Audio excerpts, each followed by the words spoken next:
Chapter 1. The Decision. What did you just say? I stared at her. Serafina didn't look at me. Instead, she reached out and looped her arm around the man beside her. Don't get so worked up, she frowned. It's just for show. Once the heat dies down, I'll divorce him and still marry you in the end. I let out a short laugh, but my voice turned cold. Then what am I? She finally looked at me, a hint of impatience in her eyes. Aren't you always the rational one? If Dominic gets forced into marrying that paralyzed woman, his life is basically over. So, I asked, so help me. You should understand. That was when I realized she wasn't asking. She was informing me. She had already decided my place for me. Hubby, let's put our wedding on hold for now. I'll marry Dominic first. You can understand, right? The moment those words fell, my mind blanked for a second. The crystal chandelier in the living room was blindingly bright. Serafina stood in front of me, her makeup flawless, her tone gentle, as if she were talking about something utterly ordinary. She didn't even wait for me to respond before turning slightly and linking arms with Dominic. The motion was too natural, so natural it felt like they had rehearsed it countless times. Julian, just think of it as helping me. She looked at me, a trace of pleading in her brows, yet without hesitation. If Dominic really gets forced by the Sun family to marry that paralyzed woman, his life will be ruined. That was when I truly came back to my senses. Ruined? Then what about me? Help you? My throat tightened, but my gaze grew sharper. Then what am I? I shook off her hand, not forcefully, but enough to make her pause. We grew up together. Our marriage was arranged by both families. Half a year ago, news of our engagement had already spread across the entire social circle. My voice stayed low. Now you're breaking off, and the person you want to marry is a scholarship kid your family sponsored. Have you thought about me? About my family? About how people in the company will look at me? I am Julian Vance, the current head of the Vance Group. This engagement was never just about feelings. Serafina frowned slightly, as if my questions annoyed her, but she still forced herself to explain. You're overthinking it. I'm just going through the motions with Dominic first. Once things settle down, I'll divorce him and marry you in the end. She spoke quickly, like she had rehearsed this answer long ago. We've been together for so many years. What difference could it make? I stared at her and suddenly felt like I was looking at a stranger. Her so-called just for show meant turning me into a complete joke in front of everyone. Her no difference assumed I would stand there and wait for her no matter what. Dominic had been silent the whole time. He stood beside her wearing an ill-fitting suit, his back straight, yet his gaze remained lowered. It was a subtle posture, like he was avoiding something or waiting for someone else to speak for him. I knew him, Dominic, the scholarship student sponsored by the Sterling family. Excellent grades, quiet personality. Over the years, he came and went from the Sterling household more often than many relatives. But I had never imagined that one day he would stand here in this role. You think I'd agree to this? I asked. Chapter 2. The Final Boundary. Serafina's expression froze for a moment, then quickly relaxed again. You will, she said with certainty. You've always been rational and the most sensible. Sensible. The word landed lightly, almost weightless across my face. She wasn't asking me. She was assigning me a role. All of a sudden, a flood of past memories surfaced. The dates she canceled last minute, leaving me to have my assistant rearrange my schedule. When she was in a bad mood, I pushed aside corporate meetings to stay with her. When she said Dominic had it tough, I gave him an internship at my company again and again. I gave in, and she took it all for granted. Then have you ever considered the possibility that I don't understand? I asked. She was clearly caught off guard. Julian, don't be like this. I don't have a choice either. When she said that, her hand was still resting on Dominic's arm. I looked at that hand and suddenly found it ironic. The one who doesn't have a choice is me, isn't it? I let out a faint smile, devoid of emotion. You agreed to the engagement. Your family announced it, and now you're the one backing out. And with just a no choice, you expect me to swallow all of it. Serafina's patience finally ran out. Why do you have to make it sound so awful? I've already been considerate of your feelings. I nodded. Considerate. Considerate enough to stand in front of me and say you're going to marry someone else. Dominic finally spoke. President Vance. His voice wasn't loud, but it was clear. I'm the one who's wrong here. As he said that, he finally raised his eyes to look at me. There was something complicated in them. Guilt, nervousness, and a trace of deeply suppressed expectation. I understood. He was waiting for me to step back. You don't need to apologize to me, I said calmly. Who you marry has nothing to do with me. His expression stiffened, but Serafina let out a breath of relief, thinking my stance had softened. Julian, I knew you'd understand. Once this passes, You're overthinking it. I cut her off. The living room fell silent. My understanding ends here. Her face changed. What do you mean? I looked at her and spoke word for word. From the moment you decided to marry him, whatever we had is already over. She opened her mouth as if to argue, but no words came out immediately. She had probably never imagined I would say something like this. All these years, she had grown used to me standing on her side. Don't be impulsive, she stammered. This is only temporary. You don't need to explain anymore. My tone remained calm. Which path you choose is up to you. I turned, picked up my coat, and didn't look at them again. When I reached the door, I paused briefly. This ends here. Chapter 3. The Pressure. The moment the door closed behind me, I didn't look back. It wasn't that I wasn't angry. I was. But I knew that saying even one more word would only push things further in the direction she wanted. My car had just left the Sterling family villa complex when my phone rang. The name flashing on the screen was Serafina's mother. I didn't answer right away. Streetlights swept past outside the window, their reflections stretching into long streaks across the windshield. Yet, my thoughts were unusually clear. This wasn't a spur-of-the-moment decision on their part.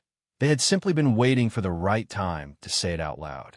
The phone rang a third time before I finally answered. Julian. Her voice was gentle, deliberately lowered. Don't take what happened just now to heart. I kept one hand on the steering wheel, my tone calm. If you have something to say, you can say it directly. There was a brief pause on the other end. Serafina is still young. She's soft-hearted. She can't stand to see others suffer. You know Dominic's situation. He truly has no way out. You're someone meant for bigger things. Why bother arguing with a child? If this gets out, it won't be good for anyone. Not good for anyone. I understood exactly what she meant, and among those people, the Sterling family's reputation was what mattered most. So, I asked. She clearly hadn't expected me to respond that way, and her tone faltered slightly. Our families have shared so many years of ties. We can't let this ruin everything over a temporary matter. Take a step back, and naturally, others will remember your grace. Take a step back. I let out a quiet laugh.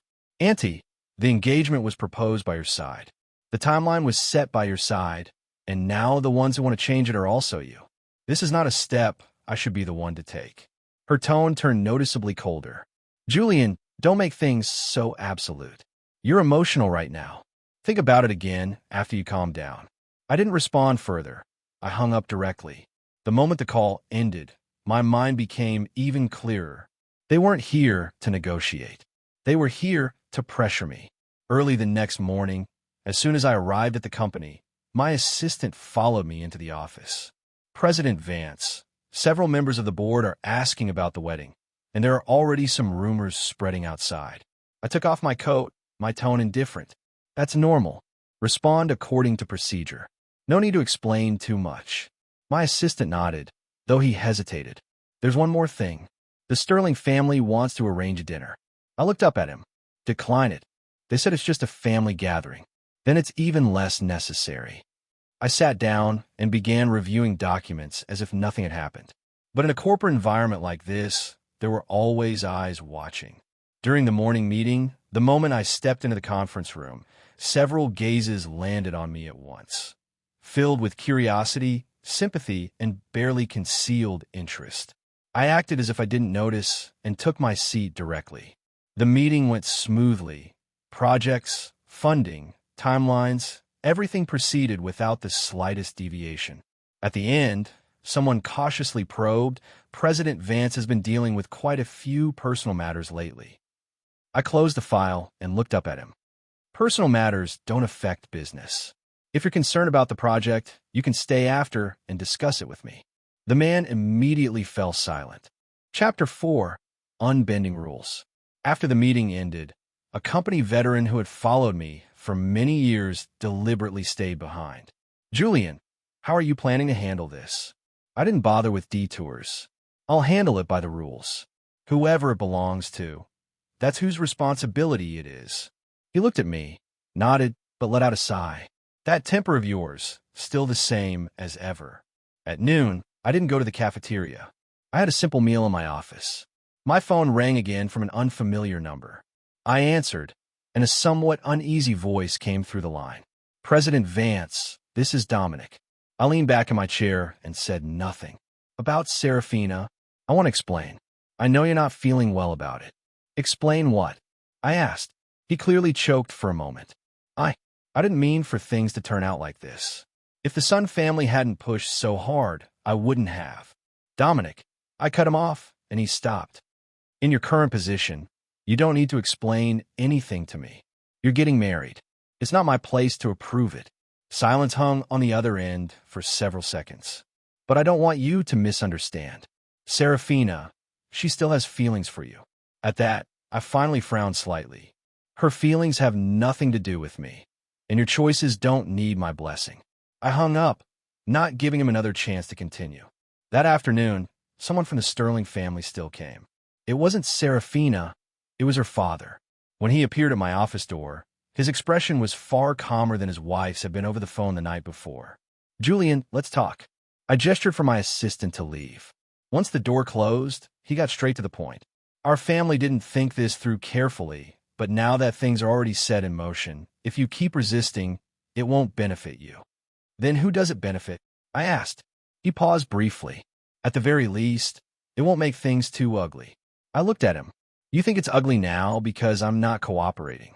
If I nodded along, the ones looking bad wouldn't be you. His expression shifted slightly. You're forcing us. I'm not forcing anyone. You're the ones making the choice. The air turned tense for a moment. He stood up, lowering his voice.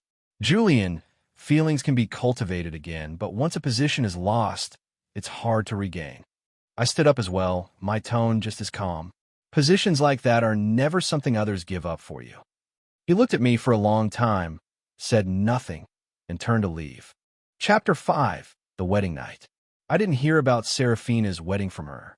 It was my assistant who mentioned it in passing while handing me my schedule. President Vance, tonight's business reception is at Peach Club. He paused. At the same time, the Sterling family is holding a wedding. I nodded and took the file. Stick to the original plan. The Sterling family's wedding was kept deliberately low-key. The venue was a relatively inconspicuous hotel in the south of the city, and the guest list was tightly controlled, carefully avoiding anyone connected to the Vance family. That arrangement alone said a lot. They didn't want to make a scene, but they still intended to see it through. I didn't go. After the afternoon meetings, I went straight back to my office and changed into a different suit. The person in the mirror looked no different from usual. The suit was well-tailored, the tie a darker shade with no unnecessary decoration. I stood there for a few seconds, confirming my composure was intact before heading out. Peach Club was brightly lit. The moment I entered, a few acquaintances stopped me. President Vance, long time no see. Working on any big projects lately? I responded briefly, neither warm nor cold. Soon, I noticed something subtle about the atmosphere. People's gazes lingered on me longer than usual. Some hesitated to speak. Others simply pretended not to know anything. I didn't need to guess what they were thinking. They were waiting for me to show some emotion, disappointment, anger, anything. As long as I wasn't composed enough, it would be interpreted as a sign of weakness. I had no intention of giving them that. Halfway through the reception, an investment partner I had worked with approached me with a glass of wine. President Vance, I heard there's been something going on in your personal life. I looked at him, my tone steady. Personal matters. He smiled, looking relieved. That's good. I was worried it might affect our cooperation. It won't. The project continues as planned. He nodded, visibly at ease. That kind of reaction was more honest than any words of comfort. What they cared about was never how I felt. It was whether I could still stand firmly in the same corporate position as before. I raised my glass and made a simple round of social exchanges, discussing project progress and next steps. Every sentence landed exactly where it should. Finally, someone couldn't hold back. "President Vance, you seem to be in good shape tonight." I glanced at him. "In a work setting, shouldn't I be?" He froze for a moment, then smiled and nodded. "My mistake." The reception ended earlier than expected. As I was leaving, I ran into a familiar board member at the entrance. He looked at me, his expression complicated. "You didn't go to the Sterling family's wedding?" "No," I said. "They got married today, I know." He was silent for a few seconds. "You're taking this quite well." I adjusted my cuff. No need to spend time in places I shouldn't be. He had nothing to say, only nodded. As the car drove away from the club, I leaned back in the seat and closed my eyes. My phone had been quiet the entire time. It only lit up when I was almost home, showing a message from an unknown number. It was very short. "You really didn't come." I glanced at it and didn't reply. At a moment like this, anything I said would be unnecessary. Chapter 6. An Unexpected Visitor. After I got home, I took a shower and changed into casual clothes. Outside the window, the night was quiet, the city lights sealed off beyond the glass.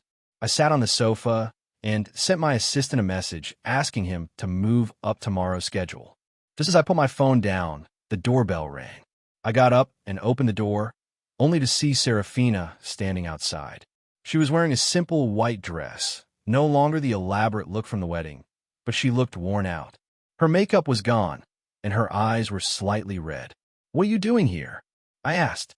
She looked at me, as if trying to find something on my face. "I thought you would come," she said softly. "Why would you think that?" I asked in return. She bit her lip. "We've known each other for so many years, after all." I stepped aside and made room. "Come in and talk." She walked in, her gaze sweeping across the living room. Everything here was familiar to her. She used to come whenever she wanted. Now, she seemed uneasy. "Is the wedding over?" I asked. She nodded. "Yeah." "Did it go smoothly?" She paused before answering. "It was fine." Silence settled in the living room, broken only by the ticking of the clock on the wall. "Why didn't you come tonight?" she finally asked. "I had plans," I said. "More important than the wedding?" I looked at her. "To me, yes." Her expression changed instantly. "Are you just being spiteful?" "No, I'm just being clear about priorities." She looked at me as if truly examining me for the first time. "You're really not upset at all?" I didn't answer immediately. Being upset doesn't solve anything. You're already married, no matter how I feel. It won't change that. Her fingers tightened slightly. "You weren't like this before." Before, I thought a lot of things could be negotiated. Now I realize some things can't. She stood up, as if she wanted to say something, but stopped herself. "Then what about us going forward?" I stood up as well. "We live our own lives." She looked at me, her eyes gradually reddening. "You're really not going to fight for me one more time?" I shook my head. "There's no need." Chapter 7. Drifting Apart. After that, Serafina and I rarely had any contact. It wasn't intentional avoidance. Our lives simply drifted apart on their own. I put more time into the company. Projects moved forward quickly. Meetings filled my schedule. I was switching between negotiation tables almost every day. Being busy had its advantages. It left no space for lingering emotions. Occasionally, someone would mention her name, but I treated it as if I hadn't heard. The first time I saw her again was in an informal setting. In the evening, I had just finished a business meeting and was saying goodbye to a partner at a restaurant entrance. The moment I turned around, I saw Serafina not far away. She stood by the roadside holding 2 shopping bags, looking tired. Beside her stood Dominic.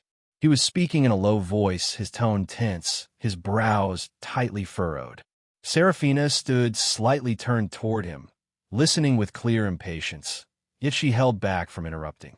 That scene made me pause for a moment, not because of lingering feelings, but because the contrast was too stark.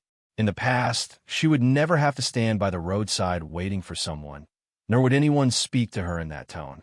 She noticed me soon enough. Her eyes lit up for a split second, then quickly dimmed. She opened her mouth as if to call out to me, but Dominic pulled her slightly. "Watch where you're going," he said, his voice carrying restrained irritation. Serafina frowned. I can watch myself. He didn't say anything further, but his displeasure was obvious. I didn't go over, nor did I greet them. At a moment like that, my presence would only be awkward and unnecessary. As my car drove away, I caught a glimpse of her in the rearview mirror. She was still standing there, no longer looking at me, her head lowered as she spoke to Dominic. After that day, she called me once on a weekday evening. I had just gotten home when my phone rang for a long time. Seeing her name, I hesitated for a few seconds before answering.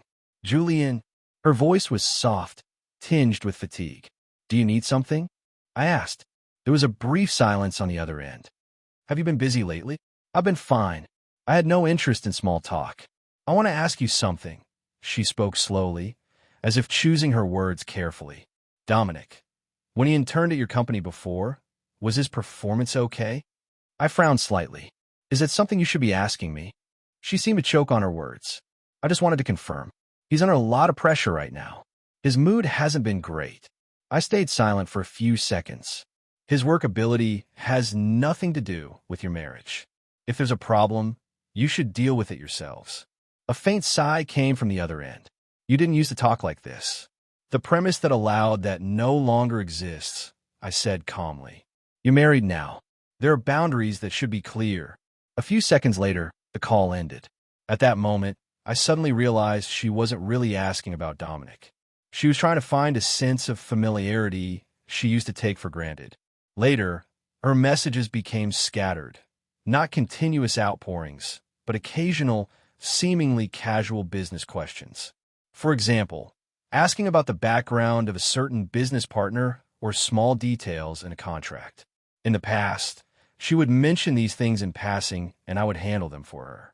Now, I mostly didn't reply, and when I did, it was usually just a simple sentence. You can ask your husband about that. Chapter 8. The Reality of the Choice. After a few times, she finally stopped. From scattered remarks by others, I gradually pieced together her current situation. Our social circle was small, and people mentioned that the atmosphere in the Sterling family hadn't been good lately. Dominic's mood had become unstable, and he was especially sensitive to how others looked at him. He didn't like people bringing up the scholarship, his background, or being seen as an attachment to the Sterling family. But reality made those things impossible to avoid. Caught in the middle, Serafina began clashing with her family more and more often. She had originally thought that marriage would simply mean a different way of living. She hadn't expected to be worn down by countless daily details. By chance, I ran into her again in a parking lot. She was sitting alone in her car, the window half open, holding her phone and staring blankly. As I passed by, she looked up and saw me, clearly startled. I had intended to leave directly, but she got out of the car. Julian, she called out. I stopped. Do you need something? She walked a few steps closer, her complexion pale.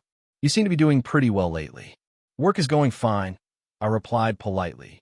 She looked at me and suddenly smiled, but it was forced. Do you think I look ridiculous now? I'm not in a position to judge your life, I said. That was your choice. Her eyes reddened slightly. At the time, I really just wanted to help him.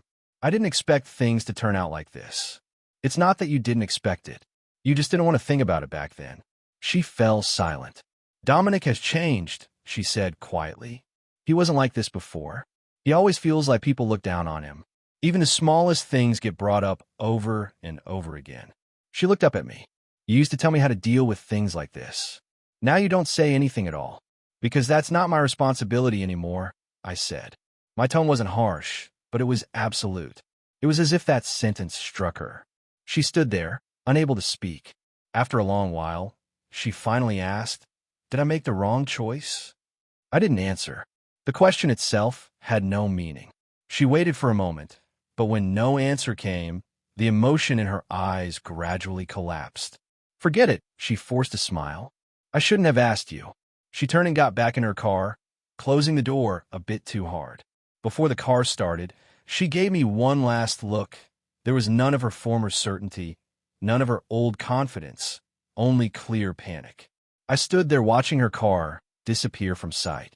There was no ripple in my heart. She was finally beginning to realize that the rescue she believed in was not something everyone would cherish, and she herself was being worn down little by little. For the first time, she was truly afraid. Chapter 9. Helena. During that period, my life gradually returned to its original rhythm. The company entered a new phase with several projects moving forward in parallel, and I personally followed up on an acquisition deal. The other company had a complicated corporate background, and the negotiations dragged on, wearing down both sides' patience. The first time I met Helena was at one of those corporate meetings. She sat across from me, not in a prominent position, but very quiet. She didn't flip through the documents quickly, nor did she speak much, but every time she did, it landed exactly where it mattered. I noticed her because she interrupted one of her own executives. "This doesn't hold," she said calmly, but with certainty. "If we go down this path, the risks will be amplified later." The other party was clearly unconvinced and pushed back. She didn't argue.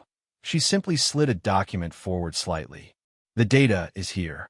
This isn't about stance, it's about cost." The room fell into a brief silence. At that moment, I looked up at her.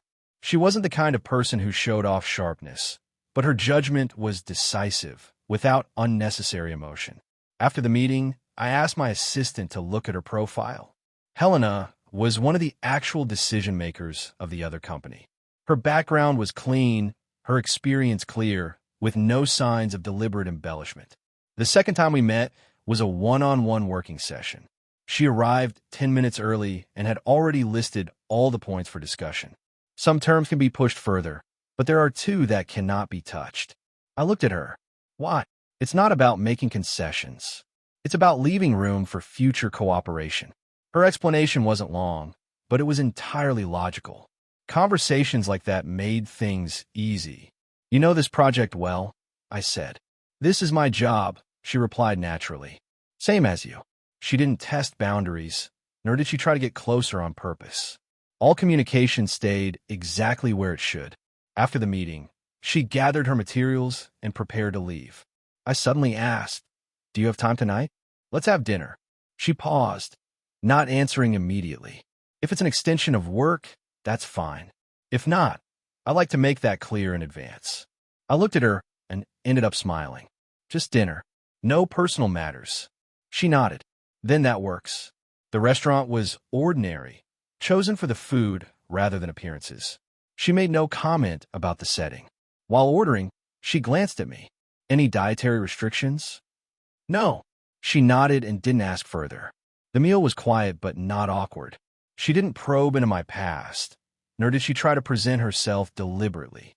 The conversation stayed centered on industry views, and our perspectives unexpectedly aligned. "You have high standards for partners," she suddenly said. "Because I don't want repeated drain," I replied. She smiled faintly. "Same here." In that moment, I realized she didn't need to be taken care of. She knew what she wanted and where her boundaries were. After dinner, she took the initiative to pay. "You can get the next one," she said naturally. I didn't refuse. That sense of balance was comfortable. The next few interactions all felt natural. Sometimes it was project discussions, sometimes just a coffee along the way. She never appeared at inappropriate times, nor did she bring personal emotions into work. Once, I had to cancel a meeting last minute due to a scheduled delay. She only replied, "Got it. Another day then." No dramatic questions, no complaints. I suddenly realized that in this kind of relationship, I didn't need to over-explain myself. One afternoon, the project reached a critical stage. We were in the conference room reviewing the final version of the proposal. The sky outside slowly darkened. She closed the file and glanced at the time. "Let's stop here for today. We'll handle the rest tomorrow." I nodded. "All right." She stood up, then added, "You seem more relaxed lately." I looked up at her. "Do I?" "Yes," she said with certainty. "No one stays that tense forever." I didn't deny it, and she didn't press further. That kind of measured concern was rare. Before leaving, she suddenly asked, "Do you have plans this weekend?" "Not at the moment. If you're willing, we could go see an art exhibition," she said calmly. "Not work-related." I looked at her and didn't hesitate. "Sure." Chapter 10. The Confrontation. I noticed a change after a very ordinary business social. That night, Helena and I left the club together. The project had reached a temporary conclusion, and she seemed more relaxed than usual, her tone more casual. "I might not be in the city tomorrow," she said. "There's an internal meeting." "All right," I nodded. "We'll meet again when you're back." She responded briefly, said nothing more, and turned to get into her car. I stood there for a few seconds before getting into my own car. I was very comfortable with this kind of rhythm. Not clingy, not distant, just both of us clearly aware of where the other stood. The next day at noon, I had just finished a meeting when my assistant knocked and came in. "President Vance, someone is here to see you." He paused slightly. "Miss Sterling." I looked up at him. "Tell her I'm busy. She's already been waiting in the reception room for a while." I closed the file and stood up. 10 minutes. I wasn't surprised she came. Lately, she had been showing up more frequently, either coming to the office directly or trying to create chances to meet through trivial reasons. In the reception room, Serafina sat very straight. She was dressed formally today, her makeup more refined than before, indicating she had prepared deliberately. When she saw me enter, she immediately stood up. "Julian," I gestured for her to sit. "Say what you need to say." Her gaze lingered on me for a moment. "You've been spending a lot of time with Helena lately." I didn't answer right away. "Is that something within your concern?" I asked instead. Her expression shifted slightly, but she held back her emotions. "I just heard about it. It seems like you two have gotten pretty close." "Work-related," I said calmly. "If there's nothing else, I have a meeting." She clearly hadn't expected that response, and her breathing faltered. "You weren't like this before. Before, you wouldn't even refuse to explain things to me." I looked at her. "That was under the premise that you weren't married." The moment those words fell, her face turned pale. "Do you have to speak like that?" "I'm just reminding you of reality." She fell silent for a few seconds, then suddenly asked, "In what way is she better than me?" I frowned slightly. "This isn't something to compare. But before, you only had eyes for me," she said, her voice low but filled with obvious unwillingness to accept it. "And now you can so quickly have someone else by your side." "It's not about replacing," I said. "It's about standing in different positions now." Her fingers tightened, her nails almost digging into her palm. "Were you already prepared for this? Were you just waiting for this day?" I stood up. "Serafina, you didn't come here for answers. You came for confirmation." She looked up at me. "Confirmation of what?" "Whether you've been replaced. But that confirmation won't help you in any way." Her eyes instantly reddened.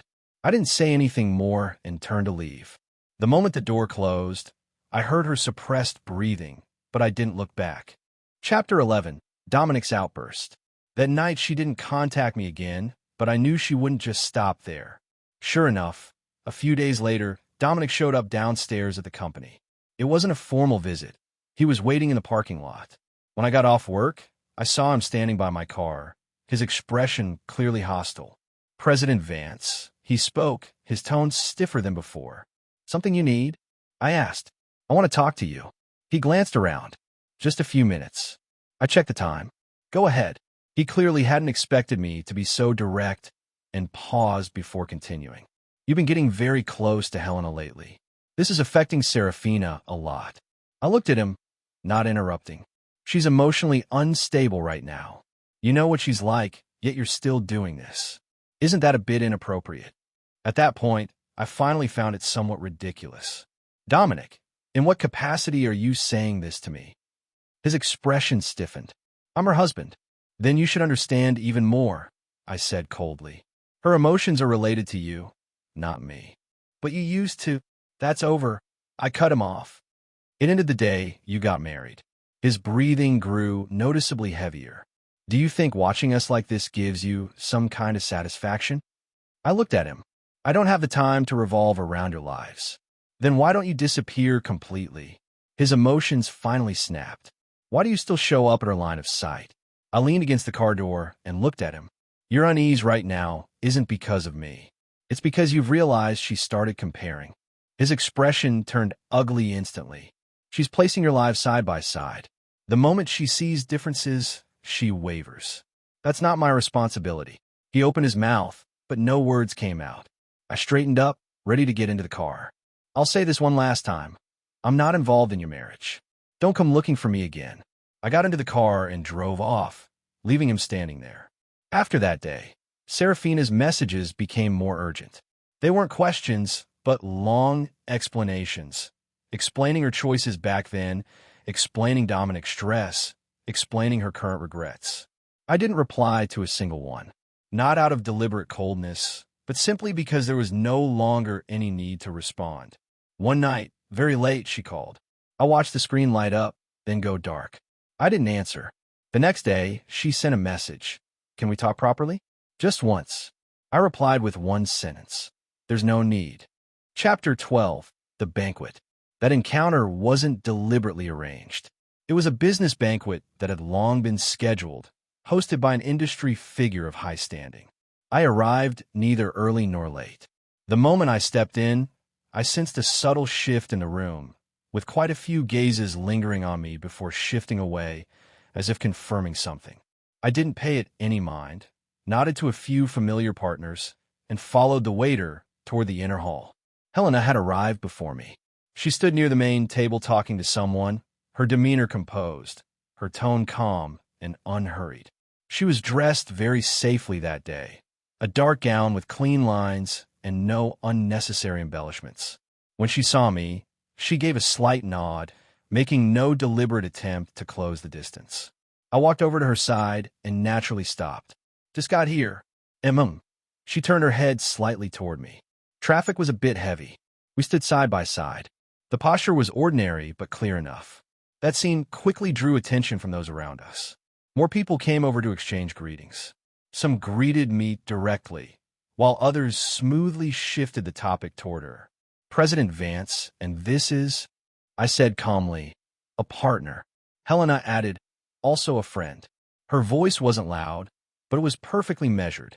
The other party immediately adjusted their attitude to something more respectful. That kind of shift needed no explanation. The professional positioning spoke for itself. Not long after, I saw Serafina. She entered from a side door holding Dominic's arm. Unlike last time, her makeup was refined today, and her outfit had clearly been carefully chosen. But the moment she walked in, her steps slowed noticeably. Her gaze quickly landed on Helena and me and stopped. Dominic followed her line of sight, his expression changing instantly. He subconsciously straightened his back, but it only made him look more rigid. Serafina quickly withdrew her gaze, as if forcing herself to stay composed, and continued walking forward with his arm. But the awkwardness couldn't be hidden. They were seated a few tables apart, just enough to see, yet out of reach. Once the banquet began, everything proceeded as usual with speeches, toasts, and ongoing conversations. Throughout, I neither deliberately avoided them nor intentionally approached them. Helena and I exchanged a few brief comments, but more often we listened. She was very familiar with this kind of corporate setting. She didn't compete for attention, but she didn't yield either. When someone tried to use a flirtatious tone to get closer, she responded politely and quickly steered the conversation back on track. That kind of composure left no room for criticism. I noticed Serafina's gaze fall on her several times, not with hostility, but with something more complicated, as if comparing or confirming something. Dominic clearly noticed it too, and his mood had been off from the start. Someone came over to greet him and brought up his background. Mr. Dominic, I've heard a lot about you. I hear you did quite well with support from the Sterling family. There was no overt malice in the statement, but to him, it landed like a thorn. That's all in the past, he replied, his tone harsh. I have my own plans now. The other person paused, gave an awkward smile, and walked away. Serafina said something softly, as if trying to soothe him, but he didn't seem to hear it. Instead, his gaze kept drifting in my direction. Chapter 13. Complete Collapse. Midway through the banquet, the host arranged a session for free networking. I had just finished speaking with a partner when I turned around and met Serafina's eyes. She hesitated for a moment, but still walked over. Julian, she stood in front of me, her voice steadier than before. Long time no see. We've seen each other, I replied flatly. At the parking lot last time. She paused for a second, then nodded. You seem in good condition today. Her eyes swept over me, then glanced at Helena beside me. "Not bad," I said, offering no more. She fell silent for a few seconds, as if organizing her thoughts. "Miss Helena," she turned to her. "I've heard about you before." Helena looked at her, her expression calm. "Miss Sterling." She nodded. "Nice to meet you." No extra emotion, no deliberate distance, just simple politeness. The kind of calmness, however, made it even harder for Serafina to bear. She forced a smile. "You two seem to get along well at work." Helena didn't refute it. She simply continued naturally. "It makes things easier for both of us." The words were light but solid. Serafina's smile visibly faltered. She opened her mouth, about to say something, but Dominic interrupted from the side. "What are you talking about?" He walked over, standing beside her, his tone carrying obvious defensiveness. "Nothing," Serafina replied, her voice slightly unsteady. Dominic's gaze fell on me, unable to hide his emotions. "President Vance," he nodded. "Didn't expect to see you here." "A suitable occasion," I said. "Is that so?" He smiled, but it didn't look natural. "I thought you'd deliberately avoid it." "No need." His expression darkened immediately. "You showing up like this now has quite an impact on her." His voice was low but filled with emotion. I looked at him. "Her feelings are yours to handle, Dominic." Serafina cut him off, her tone urgent. "Stop." But it was already too late. Several nearby gazes had been drawn over. Realizing that, Dominic's emotions only became harder to control. "Do you feel satisfied seeing things like this now?" He stared at me, suppressed anger in his eyes. I didn't respond. In a setting like this, explanations were unnecessary. Helena stepped half a step forward, standing beside me, not shielding me, nor confronting him, just taking a natural position. "This is a public setting," she said, her tone even but clear. "If there are personal emotions, this isn't the place to deal with them." Dominic froze for a moment, clearly not expecting her to speak directly. At that instant, his pride was completely struck. "What right do you?" "Enough." Serafina's voice suddenly rose, her expression entirely strained. The murmurs around them began to grow. Someone representing the host approached, trying to ease the situation. "Everyone, perhaps take a seat over there first." Dominic wanted to say more, but Serafina grabbed him. Her hand was trembling. "Let's go." She almost dragged him away. Before leaving, she turned back to look at me. There was no resentment in that look, no accusation, only complete collapse.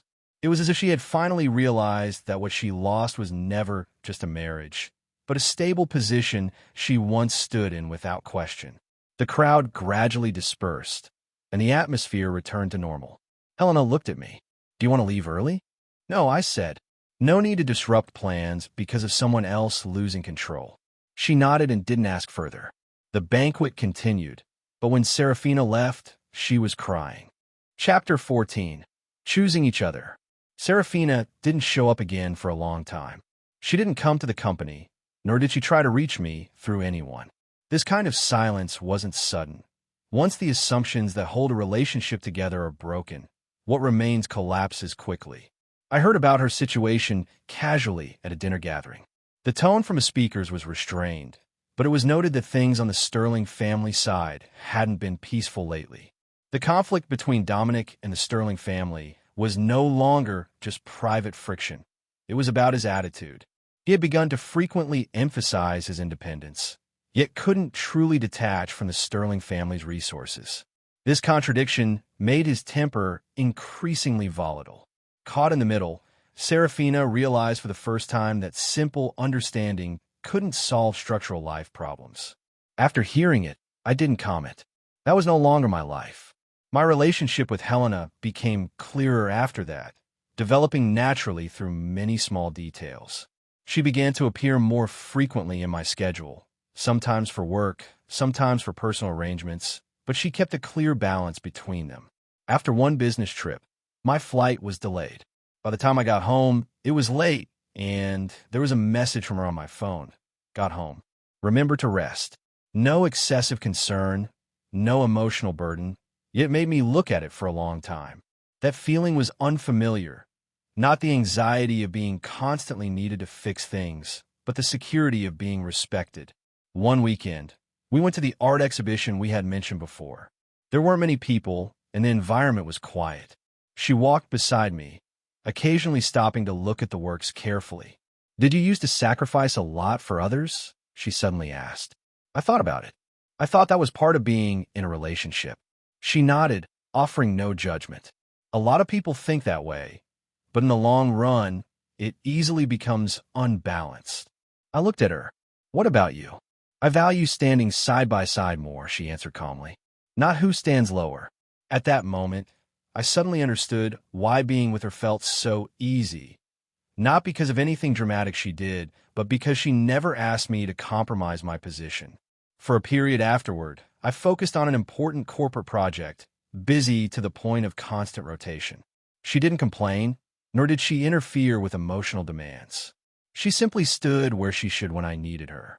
One night, after a late meeting, I returned to the office and found her still there, sitting on the sofa, holding some documents. "You didn't have to wait," I said. "I was on the way." She stood up. "Let's head back together." At that moment, I realized our life rhythms had entirely synchronized. Serafina appeared one last time on an ordinary afternoon. I had just finished a meeting when my assistant knocked and said she was downstairs. I was silent for a few seconds, then asked for her to be brought up. She looked much more worn out. Her makeup was still refined, but it couldn't hide the fatigue in her eyes. "You were willing to see me." "I thought you wouldn't," she said as soon as she sat down. I glanced at my watch. "Time is limited. Go ahead." Her hands rested on her knees, her fingertips slightly pale. "Dominic and I have problems," she said directly. "You're married," I replied calmly. "That's something you should solve yourselves." "Not all problems can be solved." She gave a faint, bitter smile. "At least I've realized now that I can't." I didn't respond. She looked up at me, her eyes carrying an entirely shattered emotion. "That day at the banquet, when I saw you two, I finally realized that what I once thought was a choice was actually just childish. There's no point in saying this now." I cut her off. "I know," she nodded. "I'm not here to ask you to come back." That caught me off guard. "Then what do you want?" "An answer." She looked at me. If I hadn't made that choice back then, would things have been different between us? I looked at her without hesitation. "No." She froze. "It's not because of what happened later," I said. "It's because your choice at the time already said everything about how you valued me." Her tears finally fell, not hysterically, just quietly streaming down. "I always thought you would wait for me," she said softly. "That was your judgment," I replied calmly. "Not my promise." She covered her face, her shoulders trembling slightly. After a long while, she finally stood up. "I understand now." She walked to the door, then paused. "Are you happy now?" I thought of Helena, of those moments that required no frantic explanations or sacrifices. "It fits," I answered. She nodded, said nothing more, and turned to leave. The moment the door closed, I felt no hesitation. Some answers, once spoken, are endings in themselves. A few months later, Helena and I got married. There was no extravagant ceremony. Only our closest people were invited. That day, she stood by my side, calm, steady, not dependent, not yielding, but standing firmly beside me as an equal. Standing there, I suddenly thought of who I used to be long ago. Someone who always stepped back, always tried to accommodate, always gave up his dignity to keep the peace. That version of me was left in the past. Now, I know exactly what I want. Love isn't something earned by sacrificing your self-respect. It's about choosing each other. I wasn't the one who was abandoned. I was the one who chose to walk away.